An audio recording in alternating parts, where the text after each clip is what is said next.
एक लग्न असेही भाग 8.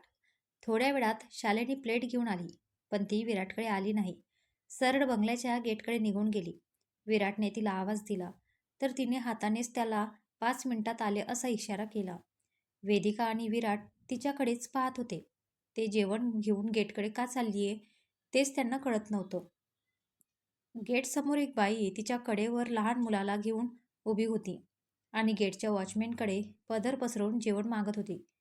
शालिनीने ती प्लेट नेऊन तिच्याकडे दिली. विराटने वेदिकाकडे एक कटाक्ष टाकला. ती मुद्दाम त्याच्यापासून नजर चोरत दुसरीकडे पाहायला लागली. बघितलंस वेदिका, जे आपल्यासारख्या लोकांना कळलं नाही ते तुझ्या भाषेत म्हणायचं तर त्या बालिश आणि वेड्या मुलीला कळलं. आता काय बोलणार आहेस यावर? वेदिका गप्प बसली आणि काही घडलंच नाही असं त्याच्या बोलण्याकडे दुर्लक्ष केलं. शालिनीने जेवण दिल्यावर त्या स्त्रीला खूप आनंद झाला होता. कितीतरी वेळ ती त्या बंगल्याबाहेर ताटकळत उभी होती. तिच्या कुशीतलं बाळ भुकेने रडत होतं. मागचे किती दिवस तिला धड 2 वेळेस खायला मिळालं नव्हतं.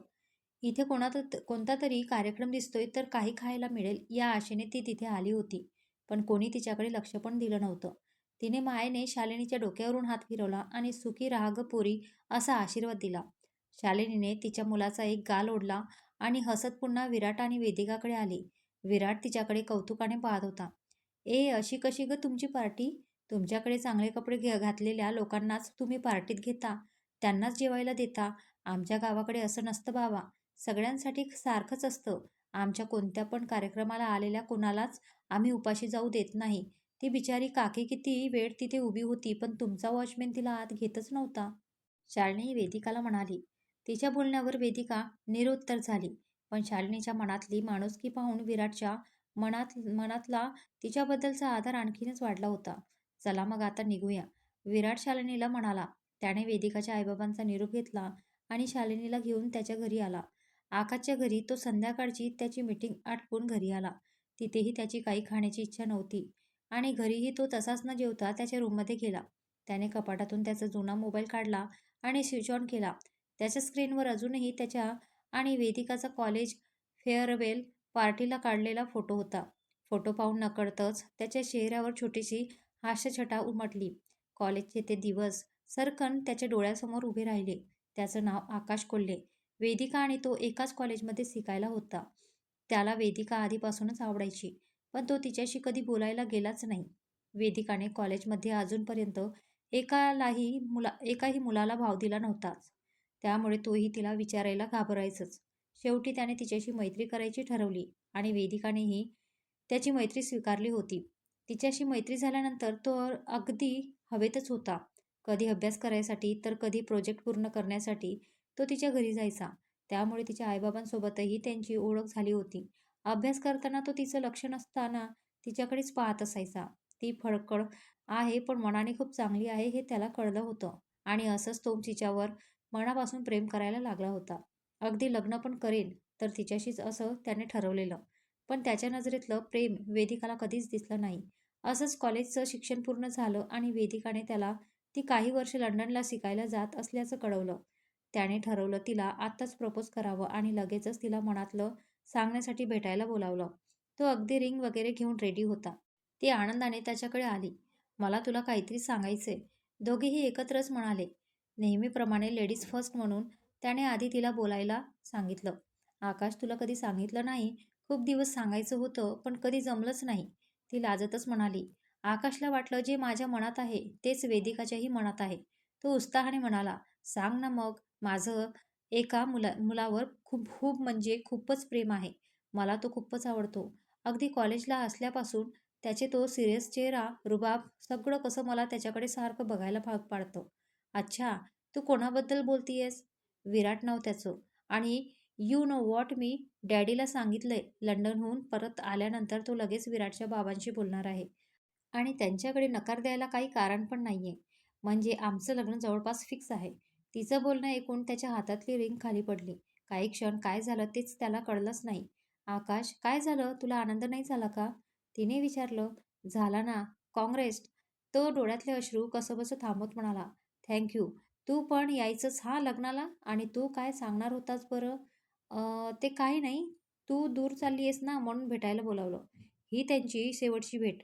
तिचं दुसऱ्या कोणावर तरी प्रेम आहे आणि तिचं लग्न फिक्स झालंय हेही त्याला नंतर कळलं. मग काय त्याने तिला विसरायचं ठरवलं, पण कितीही प्रयत्न केले तरीही तो विसरू शकला नव्हताच. बिझनेसमध्येही मन गुंतवण्याचा प्रयत्न केला, पण तो तिला विसरू शकला नाही. त्याच्यासाठी प्रेम म्हणजे फक्त आणि फक्त वेदिका होती आणि असं तो तिच्यासमोरही येऊ शकत नव्हता. कारण तिला समोर बघून त्याला त्याच्या भावनांना आवर घालणं कठीण झालं असतं. त्यामुळे तिला भेटायचं सारखं टाळत होता. मोबाईलही बंद करून ठेवला होता म्हणून लवकरात लवकर त्याला सगळ्यांपासून दूर जायचं होतं. पण नेहमी काहीतरी अडचणच येऊन त्यांचं जाणं कॅन्सल व्हायचं. आताही वेदिकामुळेच तो थोडे दिवस थांबायला तयार झाला. पण तिची एंगेजमेंट झाल्यानंतर तो काहीही करू पॅरिसला जाणार होता कायमचं. इथे विराट शालिनीला घरी घेऊन आला. रूममध्ये असंच विचार करताना त्याला आठवलं, शालिनी आकाशकडे कशी पाहत होती. तिला खरंच तो आवडला असेल का? त्याला हँडसम म्हणाली. मला तर कधीच म्हणत नाही. त्याने गॉगल लावला होता म्हणून असेल का? विराट आरशात स्वतःचं निरीक्षण करीत होता. स्वतःला कधी असं एवढं निरखून पाहिलं नव्हतं त्याने. आरशात पाहून त्याने त्याचे केस सेट केले, डोळ्यांना गॉगल लावला आणि शालिनीसमोर गेला. ती टेडीसोबत खेळत बसली होती. त्याच्याकडे पाहून ती हसायला लागली. खडूस, असा गॉगल का लावलायस तू? आणि ते पण घरी? जा काढ, चांगला नाही दिसत तुला. हे बरं आहे, त्या आकाशने लावला तर तो हँडसम आणि मला हसते. हा आकाश कोण? आज आपल्याला भेटला होता तो. तूच तर म्हणाली त्याला हँडसम आहे. कोणाबद्दल बोलतोय? जा, मला नाही आठवत, मला खेळू दे बरं. म्हणजे तू विसरली पण? विराटला खूप आनंद झाला होता. नाहीतर शालिनीला कोणीतरी आवडायला या कल्पनेनेच त्याचं मन अस्वस्थ झालं होतं. तो तिला खेळताना तसंच पाहून हसत बसला.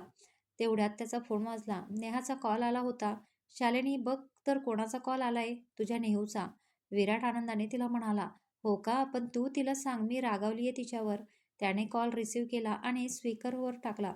हॅलो सर, कसे आहात तुम्ही? इथे गावाला ना नेटवर्कच नाहीये. आता थोडं बाहेर आले तेव्हा कॉल केला. शालिनी कशी आहे? त्रास तर नाही देत ना तुम्हाला? बोला ना काहीतरी. अरे हो, समोरच्याला बोलून द्याल तेव्हा ना. तू आणि तुझी मैत्रीण अगदीच सेम आहात. एकदा तोंड चालू केलं ना की समोरच्याला बोलूच देत नाही. तो हसत म्हणाला. अरे हो, सॉरी. शालिनी कशी आहे बरं? ती मजेत आहे. इथेच आहे, देऊ का तिच्याकडे? ती तुमच्या घरी या वेळेला कशी बरं? त्याने तिला ती गेल्यानंतरची सर्व हकीकत सांगून टाकली. बाप रे, एवढं सगळं झालं? माझंच चुकलं, मीच तिला त्या काकूंकडे सोडायला नको होतं. तुम्हालाही खूप त्रास झाला असेल ना? अगं तसं काही नाही, पण तुझ्यावर रागवलीये हा तुझी फुगी. का बरं, काय झालं तिला? बोलायचं नाहीये का माझ्यासोबत? बोलायचं आहे ना. किती मिस केलं मी नेहू तुला माहितीये. पण तू तर तिकडे जाऊन मला विसरूनच गेलीस. शालिनी म्हणाली. नाही ग, अशी कशी विसरेन तुला? बघ आता बाबांची तब्येत सुधारलीये. मी लवकरच येईन तुझ्याजवळ. ये हा, मी वाट बघेन. मग मी खडूस आणि तू फिरायला जाऊ. हे वेडी, खडूस काय म्हणतेस त्यांना? अगं इट्स ओके. तसंही ती रोजच म्हणते. मला तर सवय झाली आता. विराट हसत म्हणाला. सर, स्पीकर ऑफ कराल, थोडं तुमच्याशी बोलायचंय. त्याने स्पीकर ऑफ केला आणि फोन कानाला लावला. तिची तब्येत कशी आहे? काही फरक पडलाय की नाही? नेहाने काळजीने विचारलं. हो, पडतोय फरक. लवकरच बरी होईल ती. हो, तसंच होऊ दे. म्हणजे एकदाच बरी झाली की तुम्ही पण मोकळे. मग मग आम्ही पुन्हा येणार नाही हा तुम्हाला त्रास द्यायला. चला ठेवते फोन, बाय. नेहा हसत म्हणाली. म्हणजे बरी झाल्यानंतर शालिनी तिच्या वाट्याला आणि मी माझ्या? पण याचं मला वाईट का वाटते? तो शालिनीकडे बघत विचार करत होता. तो शालिनीकडे पाहत होता. ती तिच्या खेळात मग्न होती. त्याने भिंतीवरच्या घड्याळात वेळ पाहिली. रात्रीचे 12 वाजत आले होते. शालिनी, चल झोप बघ. किती वेळ झालाय. हो, झोपते. मला झोप आली होती, पण हा टॉम झोपू देत नव्हता ना. ती जांभई देत म्हणाली. हो ना, स्वतःला खेळायचं असतं आणि त्या बिचाऱ्या टेडीला बोलते. चल झोप बघू. गुड नाईट, तो हसत म्हणाला. ती लगेच अंगावर चादर ओढून झोपू गेली. तिच्या रूमचा दरवाजा उघडून तो त्याच्या रूममध्ये गेला. मनातले प्रश्न अजूनही त्याला सतावत होते, पण तोच काहीतरी कारण घेऊन स्वतःशी समजून काढत होता. काही वेळानंतर त्यालाही झोप लागली. सकाळी नेहमीच्या वेळेला तो उठला. रोजच्या सारखं वर्कआउट करून तो हॉलमध्ये आला. 7 वाजून गेले होते तरी आज मावशी आली नव्हती. त्याने खिडकीतून पाहिलं तर पाऊस पडत होता. त्याने विचार केला कदाचित पावसामुळेच तिला रिक्षा मिळाली नसेल. तो किचनमध्ये चहा करायला गेला. तेवढ्यात शालिनीही तिची अंघोळ वगैरे आटपून बाहेर आली. खडूस, तू काय करतोयस किचनमध्ये? मावशी कुठे आहे? तिने विचारलं. अगं मावशी आली नाही अजून. मी चहा ठेवतोय आपल्याला. थांब, चहा मी बनवते ना. ती आनंदाने म्हणाली. "अगं नको, मला येते, मी बनवते, तू बस तिथेच." "नाही, मला बनवायचं आहे एकदा. माझ्या हाताचा पिऊन तर बघ." त्याने काही बोलायच्या आधीच तिने ढकलतच त्याला किचनबाहेर काढलं आणि समोरच्या डायनिंग टेबलवर बसवलं. तो तिच्याकडे पाहत बसला. थोड्या वेळाने ती चहा घेऊन आली. "बघा, मग टेस्ट करून शाळेने स्पेशल चहा." ती हसत म्हणाली. त्याने चहाचा एक घोट घेतला आणि त्याने कसं तरीच तो घशाखाली लोटला. चहाची चव खारट होती. त्याने तिच्याकडे पाहिलं. ती उत्साहाने त्याच्याकडे पाहत होती. तोही मग चेहऱ्यावर मोठी स्माईल आणत म्हणाला, "वाह! काय भारी चहा बनवलाय. अप्रतिम." "हो, मग सांगितलं होतं ना मी तुला. थांब, मी पण चव घेऊन बघते." नको, नको. तू मलाच दे. मला अजून हवाय." त्याच्याकडचा चहा त्याने पटकन पिऊन टाकला आणि रिकामा कप घेऊन तिच्याकडे आला. "ए जा, मी नाही देणार. हावरट कुठला. दे ना प्लीज. हवं तर तुला दुसरा बनव." त्याचं काही ऐकण्याआधीच तिने पटकन चहा कपमध्ये घेतला आणि एक घोट घेतला. पण तिला तो घशाखाली उतरवताही आला नाही. ती जाऊन बेसिनमध्ये थुंकून आली आणि पाणी पिऊ लागली. "इव, खडूस तू कसा काय पिलास बरं तो खारट चहा? किती घाण लागत होता." मग म्हटलं, "फुगीने एवढा प्रेमाने बनवलाय ना माझ्यासाठी." तो तिच्या खांद्यावर हात ठेवत म्हणाला, पण मी बरोबरच बनवला होता हां. तुझीच साखर खारट होती, त्याला मी काय करणार?" "काय? साखर आणि खारट? मॅडम आधी नीट बघा. साखरेऐवजी तुम्ही मीठ टाकलात चहामध्ये." तो हसत म्हणाला, "हसू नकोस हां. तुला डब्यांवर नाव नाही टाकता येत नाही का?" "हो, आम्हाला नाव टाकावी लागली नाही कारण आम्हाला साखर आणि मिठामध्ये फरक कळतो हां." तो असं म्हटल्यावर तिने त्याच्या पाठीवर एक फटका मारला आणि धावत हॉलमध्ये गेली. तोही तिच्या मागे धावत गेला. तेवढ्यात मावशी तिची छत्री बाहेर घेऊन दारातून आत आली आणि पाहते तर शालिनी आणि विराट लहान मुलांसारखे धावत होते. मावशीला पाहून शालिनी तिच्या मागे येऊन लपली. "काय चाललंय हे तुमचं?" मावशीने हसत विचारलं. "बघ ना मावशी, मला मारतोय हा." ती बारीक तोंड करत म्हणाली. "अच्छा बच्चू, तू आधी एवढं जोरात मारलंस ते ते नाही सांगत? आणि मी तर अजून हात पण नाही लावला तुला." तो तिला मारण्याचा प्रयत्न करत होता. "गप्प बसा. बरं काय लहान मुलांसारखे भांडताय? माझी कामं पण बाकी राहिलीत. चल शालिनी." मावशी शालिनीला किचनमध्ये सोबत घेऊन गेली. शालिनी जाता जाता विराटला जीभ दाखवून चिडवत होती. तोही मग आत गेला. "थांबा, मी चहा ठेवते, तुम्ही बसा." मावशी म्हणाली, "नको, मी घेतलाय चहा, तो पण स्पेशल." विराट हसतच म्हणाला, "अच्छा, तूच बनवला होतास का?" "नाही, तुझ्या लाडक्या शालिनीने." "शालिनी, मला तर नाही दिलास कधी तुझा स्पेशल चहा बनवून." मावशी नाराजीने म्हणाली. "हो, मग नक्की पिऊन बघा हा, मीठ घातलेला चहा." तो जोरजोरात हसायला लागला. "मावशी, ह्याला गप्प बसायला सांग हा, नाहीतर मार खाईल माझा." "नको, नको, तू खूप जोरात मारते बाबा." तो त्याची पाठ सोडत म्हणाला. मावशी आणि शालिनी दोघी त्याच्याकडे हसून बघू लागल्या. पल्लवीचा कॉल आला. ऑफिसमध्ये सौनकला घेऊन साक्षी आली होती. तो जाऊन तिला भेटून आला.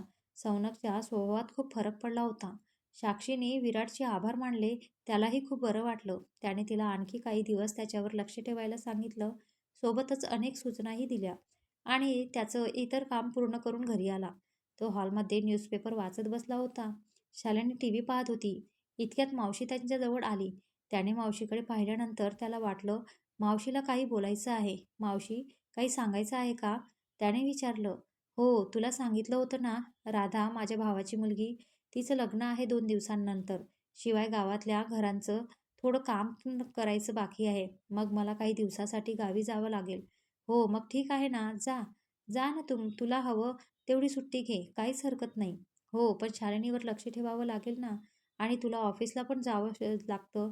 "अगं काही नाही, तिचं काय, तिला मी सांभाळू शकतो. तू जा बिंदास, कधी जायचंय ते." "परवा दिवशी सकाळी जायचं म्हणते." "हो, चालेल की." मावशी तिचं काम करायला किचनमध्ये निघून गेली. इतक्यात त्याला वेदिकाचा कॉल आला. "हॅलो, आपण एंगेजमेंटसाठी रिंग बघायला जायचे का आज?" "आजच? एवढ्या लवकर?" "अगं अजून वेळ आहे ना एंगेजमेंटला."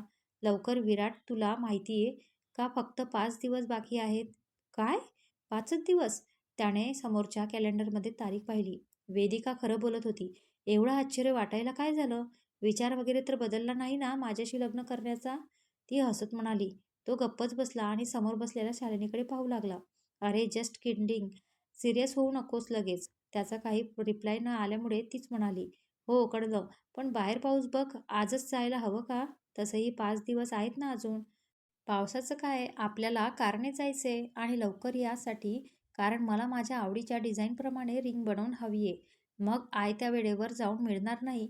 "बरं, तसंही मी आता कितीही नाही म्हणून तू ऐकणार आहेस का? थँक आमच्या हॉस्पिटल बाहेर मला पिकअप करायला ये, ओके? ती आनंदाने म्हणाली. त्याने फोन कट केला. शालिनीकडे पाहिलं तर ती खेळण्यात व्यस्त होती. तो रूममध्ये तयार व्हायला गेला. बरं झालं शालिनीचं लक्ष नव्हतं, नाहीतर सोबत येण्याचा हट्ट केला असता आणि पुन्हा मग वेदिकाचं बोलणं ऐकावं लागलं असतं. काही वेळात तयार होऊन तो रूमच्या बाहेर आला. मावशीला शालिनीकडे लक्ष द्यायला सांगितलं आणि बाहेर जायला निघाला. पण समोर पाहतो तर दारात शालिनी तयार होऊन उभी होती. "ओ मॅडम, कुठे चालल्या एवढं तयार होऊन?" त्याने आश्चर्याने विचारलं. "तिथेच, जिथे तुम्ही चालला आहात मिस्टर खडूस." ती ड्रेसची ओढणी सावरत म्हणाली. "मी मी कुठे चाललोय? मी तर माझ्या कामासाठी चाललोय ना." तो थोडं अडखतच म्हणाला. "गप्प हां, मला माहिती आहे तू त्या सफेद मांजरीसोबत चालला आहेस." ती काहीशा नजरीनेच म्हणाली. "काय? सफेद मांजर? कोण बरं?" त्याने हसून विचारलं. ती तुझी वेदिका. सारखी तुझ्या पुढे-पुढे करत असते ती. तिला हे नाव ठेवण्याचं काय कारण आहे बरं? मग एवढी गोरी आहे तरीही ढीगभर मेकअप करते आणि तिचे डोळे पण असे मांजरीसारखे. तिचे डोळे बारीक करून दाखवत म्हणाली, "वाह! ऑब्झर्वेशन छान करतेस हां. आणि तिला परफेक्ट सूट होतंय हे नाव." तो हसतच तिला टाळी देत म्हणाला, "खडूस, तुला आवडलं मला वाटलं. तुला राग येईल तिला नाव ठेवल्यावर." "मला कशाला राग येईल बरं? मला तर आवडतं तू कोणाकोणाला काय काय नाव ठेवतेस ते ऐकायला. ती कला छान आहे तुझ्यात." दोघेही हसू लागले. पण तुला कसं कळलं मी वेदिकासोबत बाहेर चाललोय ते?" "कसं म्हणजे? एवढं मोठ्या-मोठ्याने फोनवर बोलत होतास. शेजाऱ्यांना पण कळलं असेल." ती हसत म्हणाली. काहीही हां, एवढं पण मोठ्याने बोलत नव्हतो मी. आणि एक गोष्ट तर कळली की तू खेळतानाही तुझे कान माझ्या बोलण्याकडे टवकारलेले असतात हां. तसं नाही हां, पण त्या मांजरीसोबत बोलत होतास ना म्हणून ऐकलं मी." "का तुला आवडत नाही? की काय मी तिच्यासोबत बोललेलं? मग नाहीच आवडत." "का बरं? जेलस होते का?" "जेलस-बिलस नाही हां, पण तुझी मी बेस्ट फ्रेंड आहे ना आणि मीच असली पाहिजे. ती उगाचच तुझ्या जवळ येत असते. मला खूप राग येतो." "ओह अच्छा, बरं तूच आहेस गं माझी बेस्ट फ्रेंड, ती नाही." तो आनंदाने म्हणाला. "हो, आता कसं? चला निघूया आता." दोघेही काही वेळात वेदिकाच्या हॉस्पिटल बाहेर आले. त्याने कॉल करून तिला बाहेर बोलावलं. तिने पाहिलं यावेळीही शालिनी विराटसोबत आणि नेहमीसारखं त्याच्या बाजूच्या सीटवर बसलेली. तिला खूप राग आला. या शालिनीमुळे आम्हाला जराही प्रायव्हसी मिळत नाही. विराटलाही कळत नाही सगळीकडे काय तिला सोबत घेऊन फिरतो. काय गरज होती का आता ही सोबत आणायची? ती नाराजीतच मागच्या सीटवर येऊन बसली. काही वेळात ते ज्वेलरीच्या शॉपमध्ये आले. ते वेदिकाच्या बाबांच्या मित्रांचंच दुकान होतं. तिथल्या एका स्टॉफ मेंबरला त्यांनी रिंग्स दाखवायला सांगितल्या. वेदिकाने तिच्या आवडीची डिझाईन सांगून स्वतःसाठी रिंग बनवायला सांगितली. आता ती विराटसाठी रिंग बघू लागली. ती खूप रिंग्स त्याला दाखवत होती, पण त्याला एकही आवडत नव्हती. इतक्यात शालिनीने एक रिंग काढली. थोडी जुन्या जुन्या स्टाईलची होती. ती पाहून वेदिका तिला म्हणाली, "हे काय जुन्या फॅशनची रिंग काढतीये? तुला तर काही सेन्सच नाहीये फॅशनचा." तिच्या हातातली रिंग विराटने पाहिली आणि त्याला खूप आवडली. त्याने लगेचच ती पॅक करायला सांगितली. ते पाहून वेदिकाला अजून राग आला. ती नाराज चेहरा करून गप्प बसली होती. पण नंतर तिने विचार केला, काय फरक पडतो? तसंही तो माझाच होणार आहे. ही बरी झाल्यावर नंतर निघून जाईल तिच्या मार्गाला. आणि तिने तिचा मूड ठीक केला. ती डिझाईन्सबाबत तिथल्या स्टाफशी बोलत बसली होती. विराट आणि शालिनी तिथेच काही वस्तू पाहत बसले होते. विराटला तिथे एक सुंदर डायमंड रिंग दिसली. त्यामध्ये एक छोटा आणि एक मोठा असे 2 हार्ट्स एकमेकांमध्ये गुंफले होते. त्याला ती खूपच आवडली. पण त्याला सारखं ती शालिनीसाठी घ्यावीशी वाटत होती. त्याने थोडा विचार केला. वेदिकाकडे पाहिलं तर ती बोलण्यात व्यस्त होती. त्याने लगेचच परस्पर ती रिंग घेतली. पेमेंटही केलं आणि खिशात ठेवून दिली. सगळी खरेदी झाल्यानंतर ते तिथून निघाले. "खडूस, चल ना काहीतरी खाऊया, मला खूप भूक लागलीये." शालिनी म्हणाली. तू काय गं सारखं खडूस-खडूस म्हणत असतेस माझ्या नवऱ्याला?" वेदिका रागातच म्हणाली. "वेदिका, काय झालं बोलली तर? बोलू दे, मला नाहीये प्रॉब्लेम."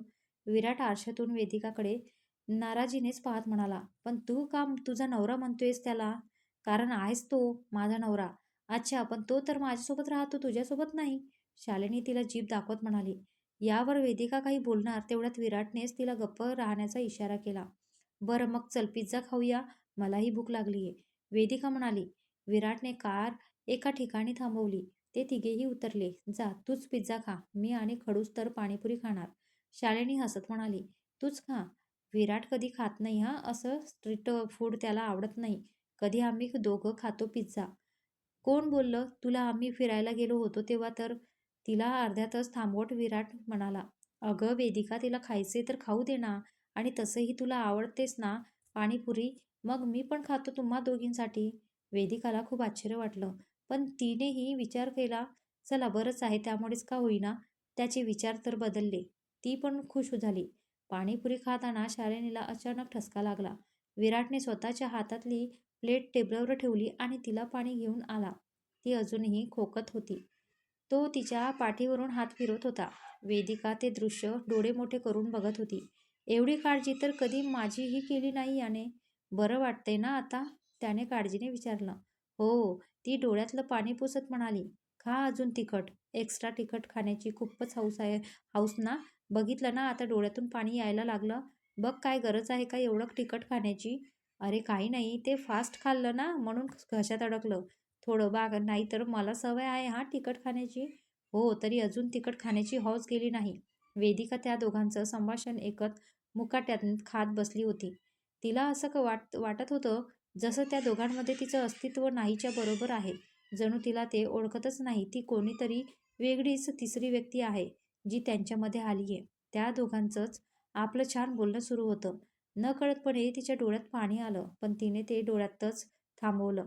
खाऊन झाल्यानंतर विराट पार्किंगमधून कार काढायला गेला.